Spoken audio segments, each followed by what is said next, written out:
here to meet the Independent Veterans Advisor to talk about the experiences that we're working with veterans in terms of the support that they need, and to make sure that the work we're doing through the Veterans Wellbeing Hub is being represented to him in terms of views, and also it allows us to understand the needs of veterans wider. So the Veterans Wellbeing Hub is every Friday, and that's on from 10 o'clock till 1 o'clock in the afternoon, and that is here at Asher House in the centre of Loughborough on Woodgate, and it's a welcoming space, it's a safe space for veterans to come along. There's a huge amount of local innovation.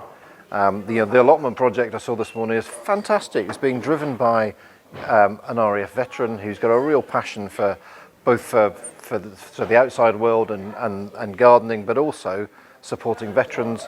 And you can see how the NHS are tapping into that locally, and and supporting it, and how the local authority are leaning into support. And I've come here today to the hub, another local initiative which brings together nearly all of those things again. So it's so important that we recognise that. We understand also the challenges of small organisations like this and the allotment project and others we've heard about today, and see how we can help individuals who are trying their absolute damnedest to do good, help them deliver the really good services they do, and take some of the pressure off. All three local authorities have signed the Armed Forces Covenant, and therefore we have a duty to ensure that we are meeting the pledges laid out in our covenant.